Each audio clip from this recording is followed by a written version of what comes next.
a su presentación el día de hoy. Muchas gracias.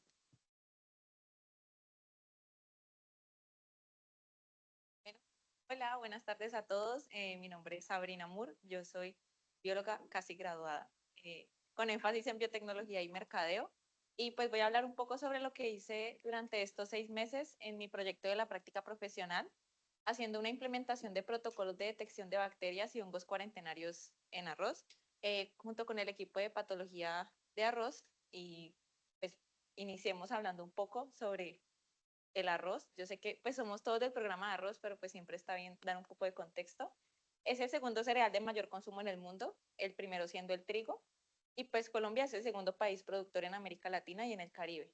Básicamente, el 98% de la producción nacional anual es de arroz y en el 2022 hubo más o menos 500.000, 400.000 hectáreas sembradas solamente de este cultivo y el consumo per cápita en zonas urbanas es de 39 kilogramos, mientras que en zonas rurales es de 49 kilogramos, o sea que en zonas rurales pues se consume mucho más.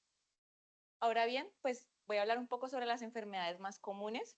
El cultivo de arroz pues es afectado por todo tipo de microorganismos, bacterias, hongos, virus y pues además tenemos nematodos que son animales y pues algunas de las enfermedades más comunes son la piricularia, el mitosporiosis, tenemos el manchado del grano, tenemos pudrición de la vaina y añulo de la vaina. ¿Cuál es el impacto que tienen estas enfermedades en el arroz para el germoplasma y pues para la productividad, ¿no? El germoplasma de arroz pues puede presentar diferentes niveles de tolerancia a las enfermedades que limitan el cultivo y pues tenemos fuentes de germoplasma que son mejoramiento, germoplasma de CIAD y germoplasma que viene directamente de FLAR. Y pues estas enfermedades pueden afectar negativamente a la planta de arroz durante la fase más vulnerable. Por eso es importante el diagnóstico para saber en qué momento se debe realizar el control para que sean efectivos. Y pues finalmente, pues esto puede reducir la productividad del arroz, disminuyendo la cantidad pues de toneladas de cosechadas en cuanto, pues en función de las hectáreas sembradas. Pero ¿por qué es importante hacer el diagnóstico de la semilla? Y aquí entramos un poco más en el tema, y es que hay semillas que son exportadas a otros países y pues que básicamente tienen que tener una calidad y una limpieza asegurada por el ente sanitario, que en este caso pues es el ICA. Y pues cada país tiene un permiso de importación donde se especifica cuáles son los patógenos que son de interés para cada uno de los países. El país exportador entonces, ¿qué tiene que hacer? Realizar las pruebas de detección para asegurarse de que la semilla es limpia y es de calidad para que la exportación pues pueda ser exitosa y se puedan tener pues la semilla libre de patógenos. Este es un ejemplo de un permiso de importación emitido por Nicaragua y pues aquí podemos ver varias cosas, ¿no? El producto que se va a exportar, no sé cuántos kilogramos de semilla y algo muy importante aquí es requisitos sanitarios o fitosanitarios, es decir, con qué debe cumplir la semilla para poder entrar al país que está importándola. Miremos el número 4 dice, debe presentar un certificado sanitario o fitosanitario oficial que indique que en la declaración adicional viene la semilla libre de X y Y microorganismos. En este caso podemos ver que hay tanto eh, hongos como bacterias, así como otros diferentes tipos de organismos que pueden ser malezas o que pueden ser insectos plaga. En este caso, entonces, tenemos Magnaporte salvini y Gibberella venacia como hongos y Burkholderia glume como bacterias. Entonces, además, para otros países de Latinoamérica también existen otros patógenos específicos. Esta información fue tomada pues del ICA y pues obviamente no están todos los países porque son muchos, pero trato de tomar algunos para que se pueda ver que hay unos países que piden muchos más microorganismos o que tienen más patógenos cuarentenarios que otros, como por ejemplo Panamá y Ecuador, que solamente piden algunos, y Honduras, República Dominicana y Guatemala, pues que piden mucho más. Por esto es importante que nosotros tengamos unas metodologías de detección que abarquen la mayor cantidad posible de patógenos.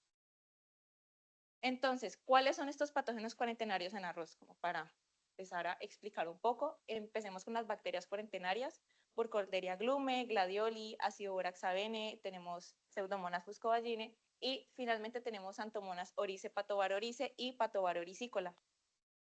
Primero empecemos por Burkholderia glume y Gladioli, que son agentes causales del tizón bacteriano de la panícula. Eh, Pueden generar estos síntomas que vemos en pantalla y pues básicamente pueden la panícula puede tomar unas tonalidades verdes, luego se empiezan a tornar un amarillo oscuro y ya cuando empiezan a ponerse un poco más necróticas, pues empiezan a tornarse cafés. Y pues estas bacterias son muy importantes porque pues provocan pérdidas de hasta un 40% de la producción, entonces pues son de mucho interés. Aquí podemos ver las colonias y podemos ver cómo se ve el grano sano en función de pues el grano afectado por Burkholderia glume y el grano afectado por Burkholderia gladioli. Es un síntoma bastante similar, pero pues en realidad tiene cositas diferentes chiquiticas. Luego tenemos Pseudomonas fuscovaginae, que es un agente causal de una enfermedad que es pudrición parda de la vaina del arroz y pues inicia como en la hoja bandera y se extiende hacia abajo, pues puede presentar esterilidad en las panículas, pueden haber una coloración marrón y puede haber manchado de grano y esta colonia tiene algo muy particular y es que cuando se expone a luz ultravioleta puede tomar esta coloración que vemos aquí, es decir, es fluorescente. La sintomatología pues puede variar según las regiones, es decir, aquí en Colombia puede ser diferente que en otros países de Latinoamérica. Y tenemos también ácido boraxabene, esta es la colonia, este es un agente causal de una enfermedad en plántulas en los primeros 5 días y que puede generar la muerte de la planta antes de que produzca la segunda hoja. Esta bacteria pues infecta un rango grande de monocotiledonias, entre ellas la avena, el trigo, el maíz y pues el arroz. Y finalmente, pues tenemos Xanthomonas oryzae patovar-oryzae y patovar-oryzicola, que básicamente generan el tizón foliar bacteriano y pues en casos de enfermedad severa puede generar franjas amarillas, puede generar lesiones necróticas y pues franjas amarillas a blancas pues en la lámina foliar.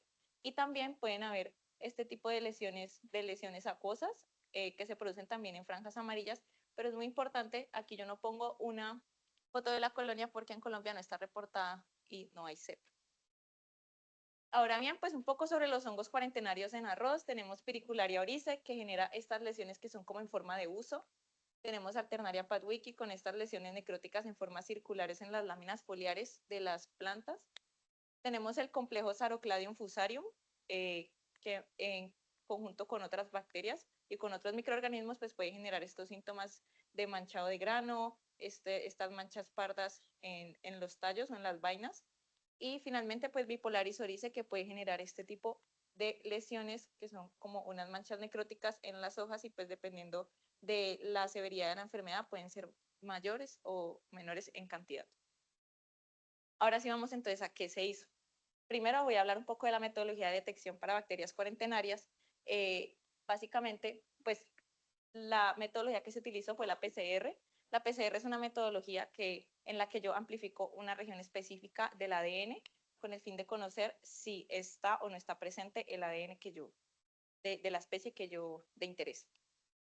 Para esto, pues se siguieron 2 etapas. La etapa 1, en la que se estandarizaron lo que son los volúmenes finales de las reacciones, las concentraciones de los primers o los cebadores, las concentraciones de ADN y las temperaturas de anillamiento. Esto se realizó con el fin de optimizar en lo mayor posible la cantidad de reactivo que había, la cantidad de ADN y pues finalmente que la detección fuera lo más eficaz y lo más precisa posible. Y pues tenemos la etapa 2 en la que secuenciamos los productos de PCR para conocer si lo que nosotros estamos obteniendo, es decir, la amplificación realmente es de la especie que nosotros estamos buscando. Una vez que nosotros ya estamos seguros de que el producto de PCR realmente pertenece a la bacteria de interés, entonces lo que hacemos es una ligación de plasmios. Esto es especialmente para Xanthomonas, porque como les mencioné antes, como para Xanthomonas no tenemos una cepa control, pues para evitar todo el proceso de ir y traer ADN de pronto del exterior, podemos tener de una vez, mediante la ligación de los plasmios, que yo pongo un pedacito el pedacito que amplifica en un plásmido, como un control positivo. Y así no dependo de terceros, sino que con lo que ya nosotros amplificamos acá del ADN podemos tener ese control positivo. Y por último tenemos la estandarización de la concentración de los plásmidos. Como la reacción de PCR es mucho más sensible cuando yo utilizo plásmidos que cuando utilizo ADN, entonces debemos reestandarizar esta concentración para evitar de pronto tener falsos positivos. ¿Y cómo observo yo los resultados de la PCR? Pues mediante la elaboración de un gel de electroforesis. El gel de electroforesis, pues como podemos ver en esta imagen, en este esquema, es básicamente separar los fragmentos de ADN que se encuentran en la reacción de los más grandes a los más pequeños. Entonces, los más pequeños, pues obviamente correrán más rápido y los más grandes, pues quedarán más arriba. Y de esta manera yo puedo saber cuál es el tamaño y si realmente amplificaron. Esto es lo que nosotros vemos cuando tenemos un resultado de PCR de la detección de las bacterias. Entonces, ¿qué tenemos aquí? Esta es para Burkholderia glume y lo primero que tenemos que hacer es conocer si realmente amplificó o no. Entonces, para los pozos 1 y 2, pues tenemos una amplificación positiva, es decir, que podemos decir que la prueba de detección dio positivo para Burkholderia glume. 3, 4, 5 y 6 corresponden a controles negativos y a blancos, es decir, que estos no deberían amplificar. Y en caso de que amplifiquen, pues podemos decir que el resultado no es concluyente. Y en el pozo número 7 tenemos el marcador de peso molecular que me va a decir realmente de qué tamaño es mi banda. Esto es importante también porque si a mí la banda, así esto me dé positivo, no coincide con el tamaño del fragmento según lo reportado por la literatura, entonces yo no puedo decir que estoy obteniendo un resultado positivo para Burkholderia glume. Estoy obteniendo un resultado que no es concluyente porque no sé de qué bacteria puede ser. Entonces, pues ya habiendo hecho todos, habiendo seguido todo este proceso, pues ¿qué hicimos? Se finalizó la determinación de las condiciones, de los protocolos, pues para todas estas bacterias de interés cuarentenario y pues la idea es implementarlas en el laboratorio de sanidad de germoplasma. Y finalmente, pues hicimos la metodología de detección para hongos cuarentenarios. Aquí voy a hacer una pequeña aclaración y es que nosotros tenemos cepas control para bacterias, pero no tenemos cepas control para hongos. Entonces, la primera actividad era obtener estas cepas control para los hongos. ¿Y cómo hicimos esto? Hicimos primero una caracterización o una identificación morfológica.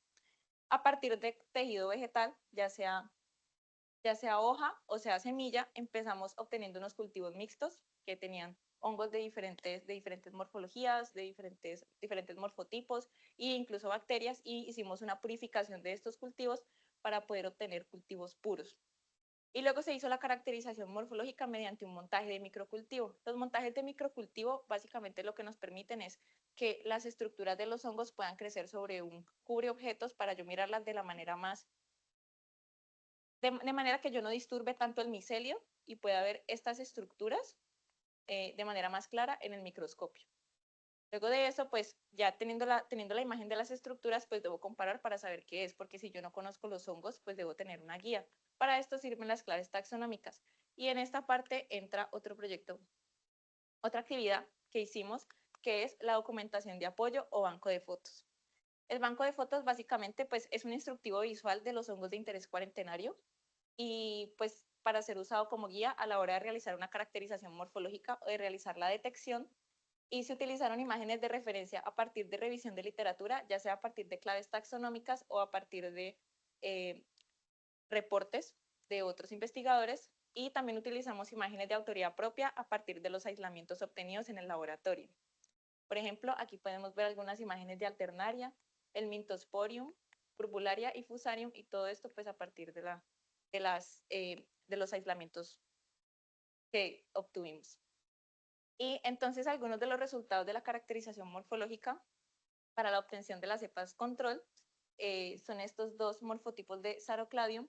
Aquí podemos ver claramente que aunque los dos son Sarocladium a nivel microscópico, por así decirlo, porque tienen unas estructuras muy similares, a nivel macroscópico, pues podemos notar que no son lo mismo, ¿no? No se ven iguales porque este, por ejemplo, tiene anillos concéntricos, tiene un borde mucho más definido, a diferencia de este que tiene una textura mucho más algodonosa. Entonces, ¿qué tengo que hacer yo para saber a qué especie pertenece cada uno? Porque sé que no es la misma especie. Hacer identificación molecular. La identificación molecular o caracterización molecular está relacionada con la extracción pues, de ADN de las diferentes cepas que yo estoy obteniendo y la reacción de PCR de estos ADNs, que puede ser, universalmente se utiliza la región ITS, pero pues dependiendo del género, puedo utilizar también otros genes como los factores de elongación, la beta-tubulina, etcétera, etcétera, dependiendo pues de lo que diga la literatura. Y ya una vez obtengo estas secuencias y pues bueno, envío a secuenciar los productos de PCR y obtengo las secuencias, hago un proceso que se llama BLAST para conocer el porcentaje de identidad. Esto es un ejemplo pues de lo que vemos cuando realizamos el BLAST. Y, por ejemplo, aquí utilicé una secuencia X y me da un resultado de el Mintosporium chengduense. Y dice 100% identidad. Si el porcentaje de identidad es alto, yo puedo decir que realmente la cepa que yo tengo pertenece a esa especie. No siempre tiene que ser 100%, puede ser un porcentaje menor, pues porque las cepas pueden cambiar, como que esas regiones pueden tener unos pequeños cambios en nucleótidos, pero eso no quiere decir pues que no sean la misma especie. Y pues nada, sobre los resultados obtenidos, para empezar a cerrar, se logró la caracterización pues, morfológica a partir de las estructuras de reproducción observadas al microscopio. Se preservaron estos microorganismos en papel filtro en caso de que alguno de estos microorganismos sea una especie que sea de interés cuarentenario para patología de arroz o en general para el cultivo de arroz. Para que no se pierda en caso de que haya contaminación de los cultivos, y pues se inició el proceso de identificación molecular de los hongos y actualmente continuamos en proceso. Se realizó recientemente la extracción de ADN y está pendiente de realizar lo que es la secuenciación de los productos de PCR. Y pues nada, el objetivo de la implementación de estas técnicas moleculares en la detección de patógenos es que cada vez sea más sencillo hacerlos. Se asegura la rapidez y además se asegura la confiabilidad de los resultados. ¿Esto qué quiere decir? Pues que finalmente se asegura la limpieza y la calidad de la semilla que se va a exportar para que, no haya patógenos presentes en ellas. Y pues ya para cerrar, quiero darle las gracias a todo el equipo de patología de arroz por todo el apoyo durante estos 6 meses. Y muchísimas gracias por haber venido a mi seminario.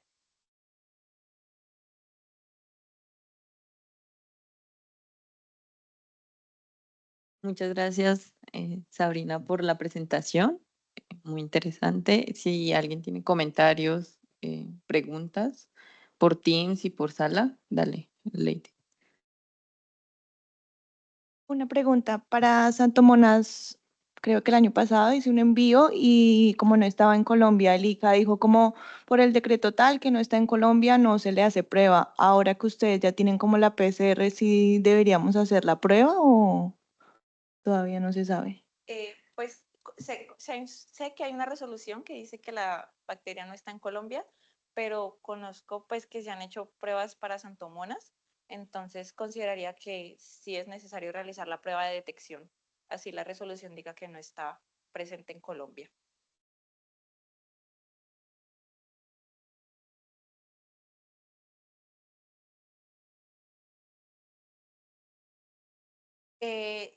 No, o sea, si el país lo requiere, debe hacerse. Si no lo requiere, depende mucho del permiso de importación. Entonces, por ejemplo, para el permiso de importación que mencioné anteriormente, me voy a devolver.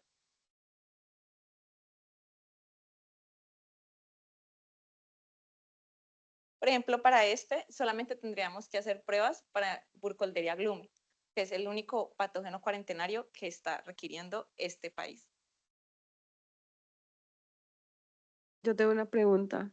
¿Eso quiere decir que de ahora en adelante vamos a hacer pruebas moleculares en vez de pruebas sembrando el hongo en agar? En realidad, las pruebas que nosotros utilizamos no sembramos el hongo en agar, sino que hacemos una metodología que se llama cámara húmeda y hacemos impronta. Entonces, lo que se hace es que se toma en una caja Petri varias semillas que son una muestra que ya está estandarizada, una cantidad de muestra que ya está estandarizada, y se humedece la caja Petri y se deja durante 7 días más o menos, y según lo que se vaya expresando ahí, se van tomando muestras. La impronta es otra metodología diferente, que yo tomo un pedacito de cinta, como que unto el micelio y lo pongo con tinción y lo miro al microscopio. Y ahí puedo ver las estructuras de reproducción de los diferentes hongos que están en la semilla. Eso es lo que hacemos ahora. Pero la idea es que hagamos la detección mediante técnicas moleculares una vez tengamos los controles positivos con las cepas control. Quería ampliar un poquito la pregunta de Santomonas y yo creo que eso es una pregunta muy relevante y aprovechando que está Mafe acá, el trabajo de Sabrina es como para movernos ya al laboratorio certificado por el ICA, que es el Laboratorio de Sanidad Vegetal en el Banco de Germoplasma, y ellos trabajan basados en permisos de importación, pero la relevancia que tiene detectar o hacer el diagnóstico de Santomonas no es solamente para exportar, sino porque tenemos que estar vigilantes que la enfermedad no aparezca y que de pronto la estemos obviando porque no hacemos pruebas de diagnóstico. Entonces, algo muy importante es que tendremos que decidir con el banco de germoplasma, una vez ya se implementen todas las técnicas allá, si ellos nos van a seguir haciendo esas pruebas, así los certificados de importación no las exigen, pero sí o sí yo pensaría que el programa tiene que seguir haciendo las pruebas para las dos especies de Santomonas.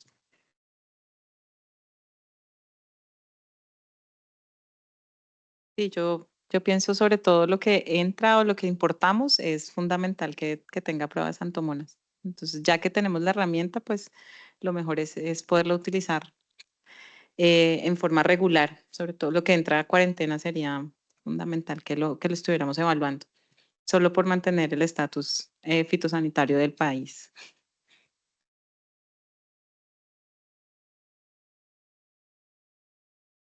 De los microorganismos cuarentenarios, ¿qué haría falta para tener completo el grupo requerido por el ICA? Sí, si faltan hongos para tener en la colección o bacterias. Ok.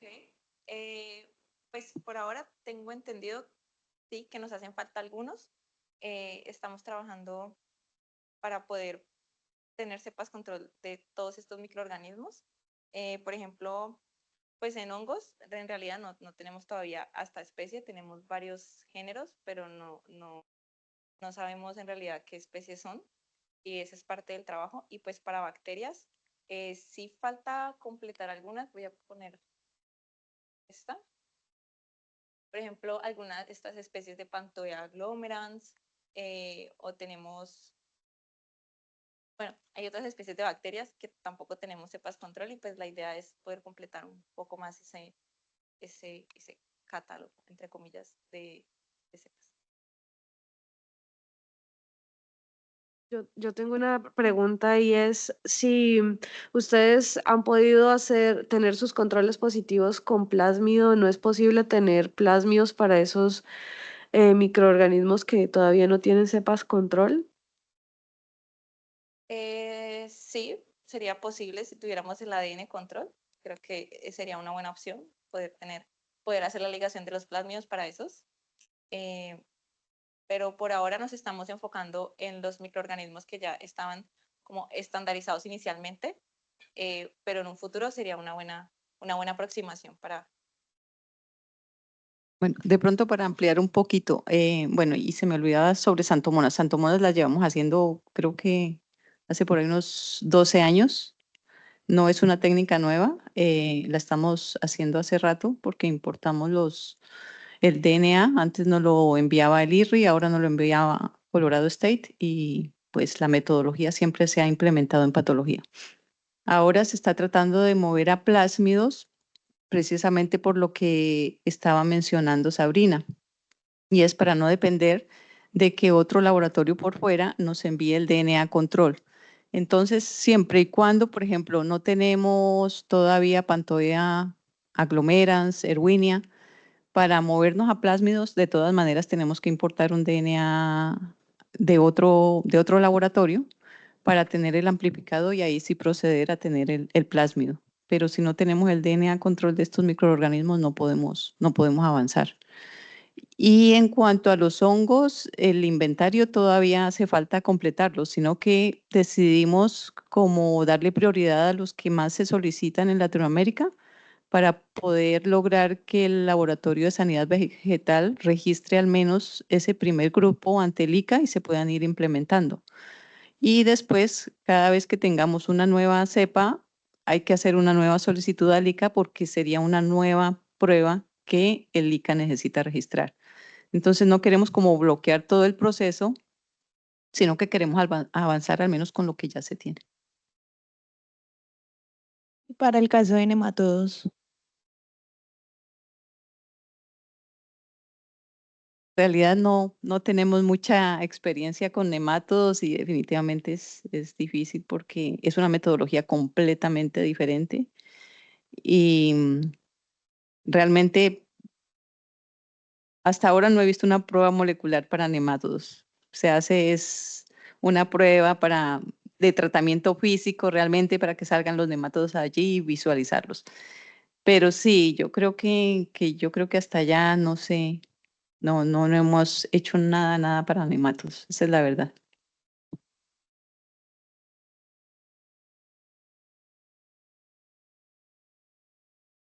Perdón, de pronto es mi ignorancia, pero para nematodos se hace inspección visual, o sea, igual lo certifica el ICA con la inspección que hace, ¿sí? Sí, lo que yo he visto al menos de las metodologías que utiliza el IRRI es justamente como que ponerlos en un, ¿cómo se llama? Sí, o sea, ponen las semillas, les ponen luz y calor para que los nematodos vayan saliendo y ellos hacen conteo de nematodos en la caja donde caen pero pues son muy chiquiticos y igual es la metodología que conozco, no sé si hay otra un poco más reciente que no. Pero algunos países que piden nematos piden la prueba o que se haga tratamiento con agua caliente. Y ya con eso es suficiente. ¿Con el nuevo laboratorio serviría solo tratamiento de agua caliente o también tendría que ser todo el proceso de una prueba? Sí, el Laboratorio de Sanidad Vegetal solamente hace pruebas microbiológicas. Ellos no te harían como la prueba de nematodos, por ejemplo. Entonces allí la opción es que justamente se haga el tratamiento con calor, que lo haría el usuario. En este caso, los programas de mejoramiento tendrían que tratar la semilla y porque el Laboratorio de Sanidad Vegetal no.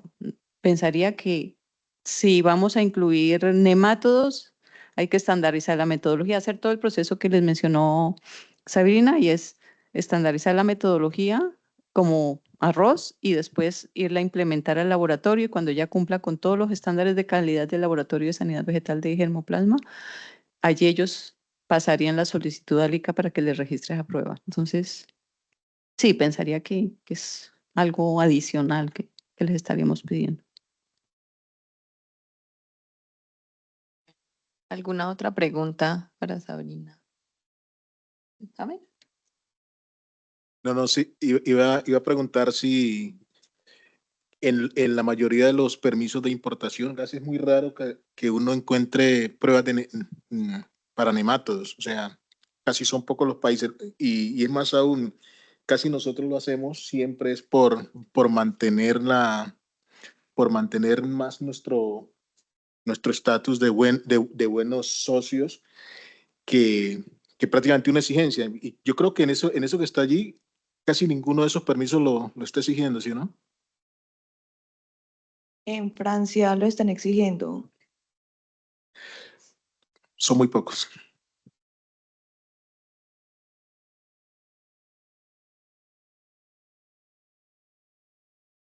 Sí, aquí justamente dice tratamiento con agua caliente las semillas y certificado para que la semilla no tiene nematodos a Felon Shoy del B6.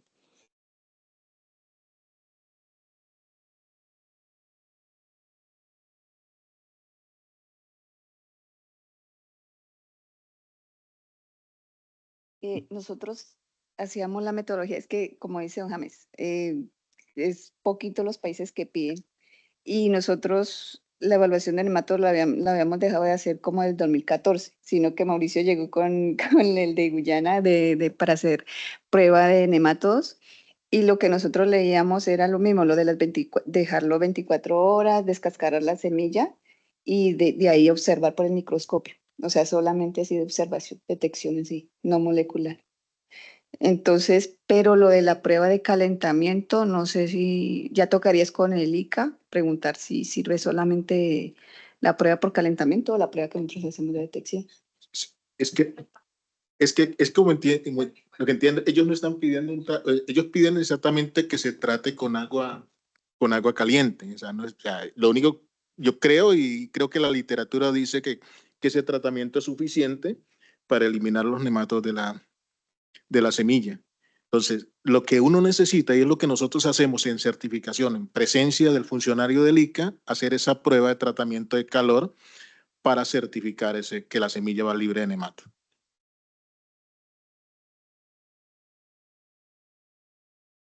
Muchas gracias por todos los comentarios, Sabrina. Muchas gracias por la presentación, interesante. ¿Algún otro comentario en Teams? Sino finalizando ya el seminario, muchísimas gracias a todos por asistir. Nos vemos el próximo seminario a cargo.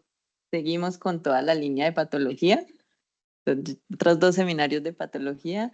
Entonces nos vemos la próxima. Muchísimas gracias a todos.